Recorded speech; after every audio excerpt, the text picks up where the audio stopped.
Udah record belum?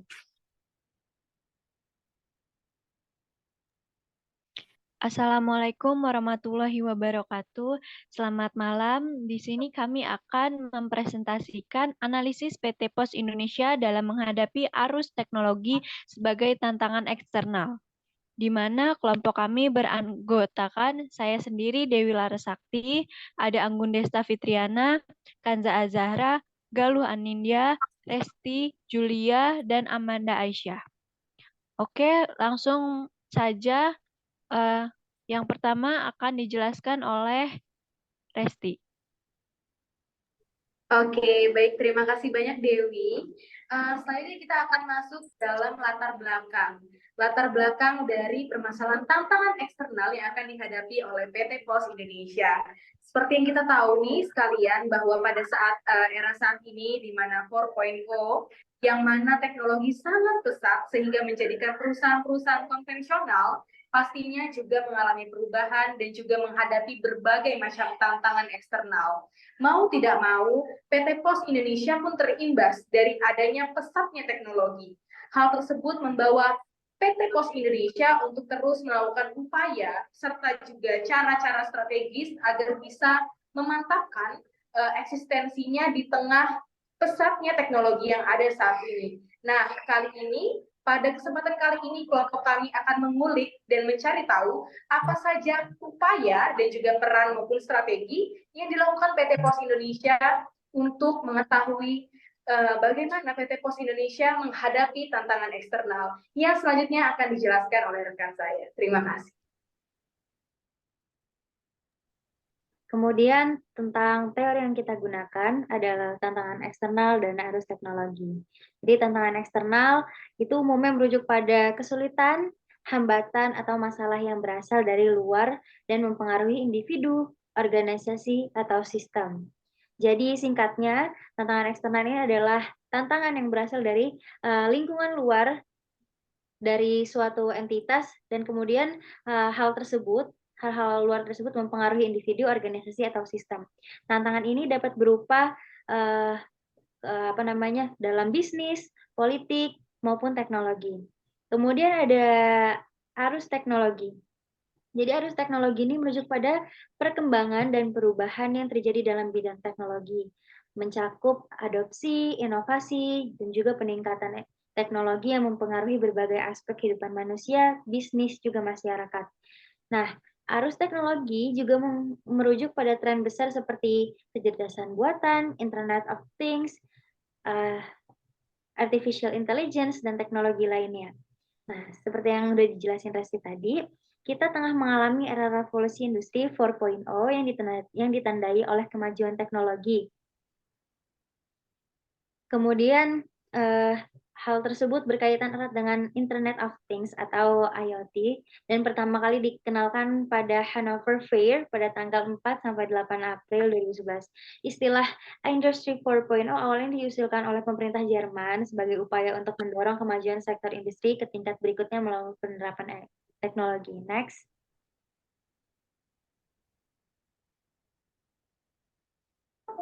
Nah, kemudian ada tantangan eksternal dalam manajemen investasi sumber daya manusia. Apa sih investasi sumber daya manusia? Jadi dalam pandangannya, Dassler G tahun 2000 menyampaikan bahwa sumber daya manusia mencakup serangkaian kegiatan seperti perekrutan, pelatihan, penilaian, pemberian kompensasi, dan pengaturan hubungan terkait relasi, kesehatan, keselamatan, serta aspek keadilan yang dimiliki oleh para pekerja dalam suatu organisasi. Kemudian, kita membahas tantangan eksternal dalam manajemen investasi SDM, yang berarti segala hal di luar yang dapat berpengaruh terhadap jalannya sistem atau suatu entitas. Tantangan eksternal dalam manajemen investasi SDM mencakup sejumlah faktor yang berasal dari lingkungan luar organisasi dan dapat memiliki dampak yang signifikan terhadap strategi dan pelaksanaan manajemen SDM. Perkembangan teknologi, khususnya dalam rangka revolusi industri 4.0 menimbulkan sejumlah permasalahan yang harus dihadapi oleh tim manajemen SDM agar tetap relevan dan efektif. Penerapan otomatisasi dan kecerdasan buatan atau AI memiliki potensi untuk menggantikan tugas-tugas pekerjaan yang bersifat rutin dan berulang. Nah, dalam menghadapi tantangan teknologi, manajemen SDM harus menjelma menjadi pendorong perubahan dengan merancang strategi yang inovatif. Jadi, dalam pembahasan nanti kita akan membahas bagaimana PT Pos Indonesia menerapkan strategi mereka dan inovasi mereka dalam rangka mengatasi tantangan eksternal ini. Selanjutnya akan disampaikan oleh teman saya. Oke, selanjutnya transformasi digital PT Pos Indonesia. Adanya peningkatan persaingan dari perusahaan pengiriman pesaing yang memanfaatkan teknologi digital membuat PT Pos Indonesia menyadari bahwa perkembangan teknologi yang pesat menjadi tantangan serius secara eksternal. Akhirnya perusahaan Pos Indonesia tentunya melakukan transformasi digital guna beradaptasi dengan era digital yang terus berkembang sehingga saat ini. Adapun caranya yaitu pengembangan layanan dan peluncuran inovasi yang dibuat oleh PT Pos Indonesia, di mana peluncuran inovasi ini contohnya yaitu Postpay, Postpin, dan Pos Aja, di mana sebagai bentuk transformasi digital yang dilakukan oleh Pos Indonesia. Selanjutnya, membangun Internet Service Provider atau ISP, di mana ini merupakan investasi besar-besaran untuk pengembangan jaringan internet, bahkan pembangunan ini dilakukan di seluruh Indonesia di cabang PT Pos Indonesia. Menurut pakar teknologi informasi, Onowe Purbo juga mengatakan bahwa pemasangan ESP ini merupakan pemasangan yang paling besar pertama kali di Indonesia.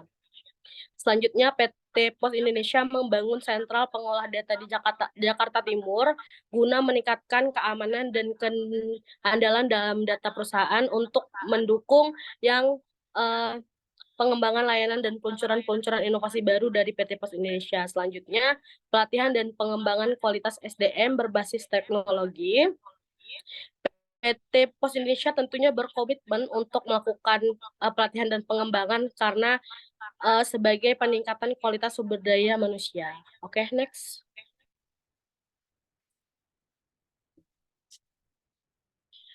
Selanjutnya, upaya PT Pos Indonesia untuk bersaing di era teknologi. Yang pertama adalah membangun budaya digital di tahun 2021 dengan merekrut digital talent dan membangun digital mindset kepada karyawan.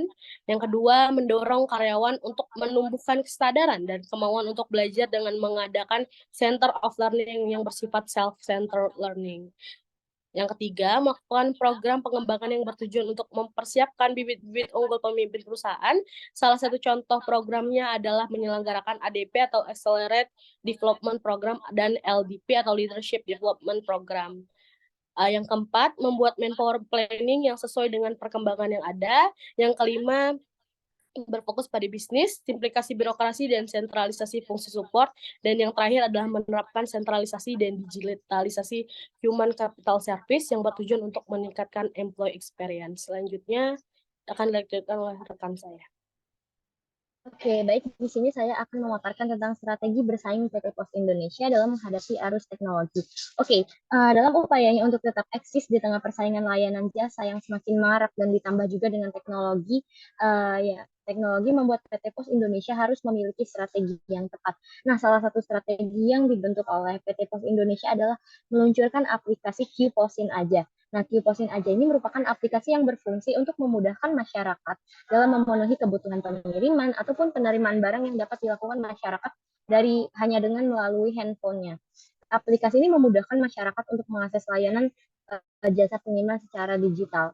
Nah, fitur-fitur yang dimiliki oleh Q-Posin Aja ini ada layanan pengiriman surat dan paket yang terdiri atas Q9 Plus, Q9 Same Day Service, Q-Com, Post Express, dan Special Express Post. Adapun mereka juga memiliki pengecekan tarif pengiriman surat dan paket, pelacakan kiriman, online booking untuk order pengiriman surat dan paket, COD atau cash on delivery, dan juga kiriman surat dan paket untuk pasukan Aurecon. Bagaimana PT Pos Indonesia ini menjawab tantangan teknologi yang ada, yaitu dengan menggunakan teknologi sebagai wadah mereka untuk membuat terobosan baru. Boleh di next.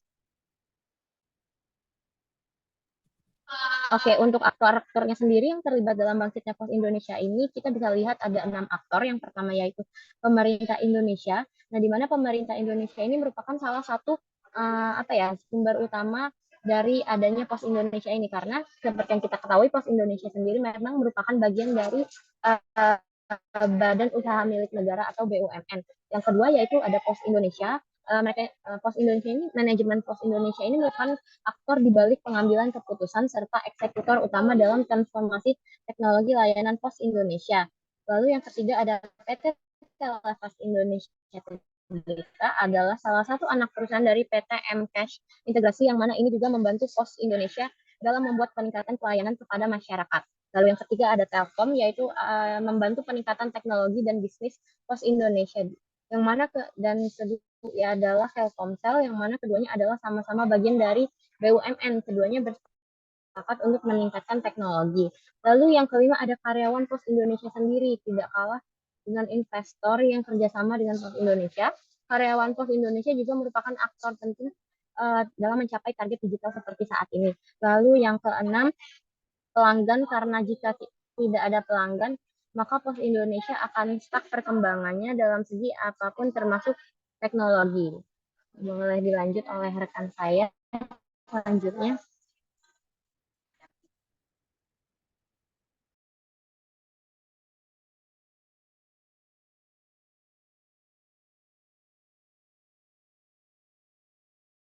Oke, selanjutnya di sini ada Pos Indonesia sebelum beradaptasi dengan teknologi. Yang diketahui di mana Pos Indonesia adalah lembaga yang didirikan pada tahun 1746 dan telah berkembang menjadi salah satu badan usaha milik negara terbesar yang berada di Indonesia. Oke, terus sebelum beradaptasi dengan teknologi, Pos Indonesia mengalami beberapa kali perubahan struktur organisasi dan manajemen, namun mereka masih menggunakan sistem layanan tradisional dan memiliki kemampuan terbatas untuk mengelola pengiriman dalam jumlah besar. Pos Indonesia mengalami tantangan dalam mengelola teknologi yang terintegrasi ke dalam bisnisnya, seperti sistem informasi manajemen proyek yang digunakan dalam studi kasus PT Indonesia. PT Pos Indonesia, Persero. Yang pertama, di sini Pos Indonesia yang seperti saya jelaskan sebelumnya, Pos Indonesia didirikan pada tahun 1746 dan merupakan salah satu lembaga terbesar di Indonesia dalam hal pengiriman. Pengiriman produk membutuhkan waktu dan kesalahan pengiriman sering terjadi. Layanan keuangan Pos Indonesia juga kurang memiliki fungsi yang canggih sehingga kurang kompetitif. Pos Indonesia menyediakan berbagai layanan termasuk layanan pos, layanan keuangan seperti remesa, dan pengiriman uang. Namun mereka masih menggunakan sistem layanan tradisional dan memiliki kemampuan terbatas untuk mengelola pengiriman dalam jumlah besar.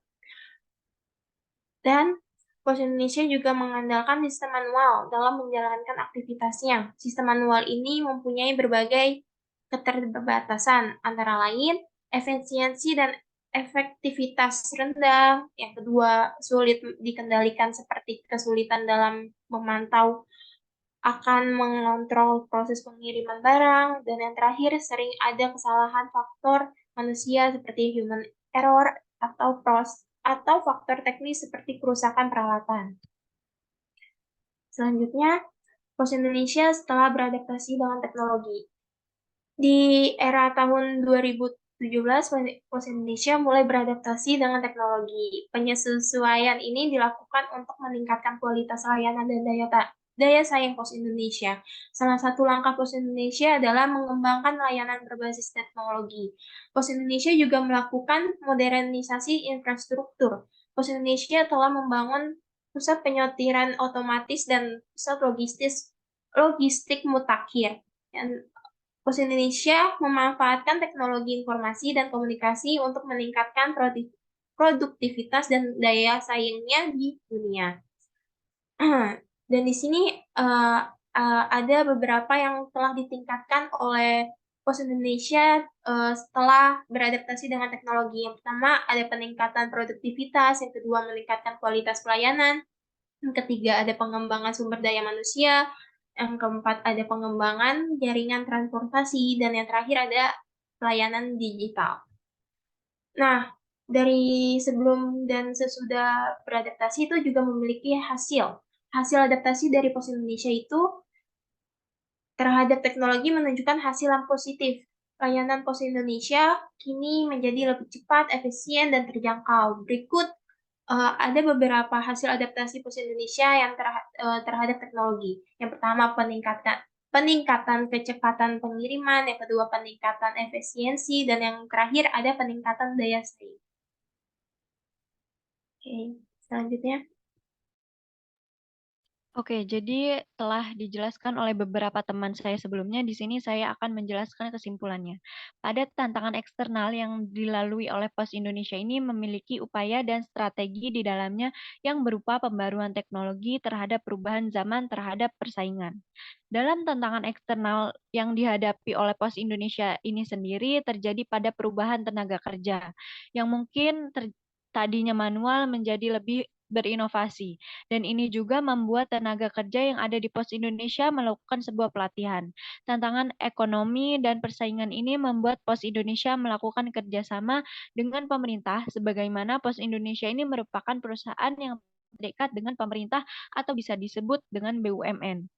Dalam upaya yang telah dilakukan oleh Pos Indonesia terhadap strategi yang ditempuh ini sebagai cara untuk bertahan dalam teknologi di zaman modern ini nampaknya membuat perubahan dari segi teknologi yang mana pada pembaruan ini ada pada dibangunnya budaya digital, mendorong karyawan untuk melek teknologi, mengembangkan program seperti menyelenggarakan program ADP, membuat manpower, planning, serta dijalankan oleh Pos Indonesia ini adalah meluncurkan aplikasi Kiposin Aja yang fungsinya ini untuk memudahkan pelanggan.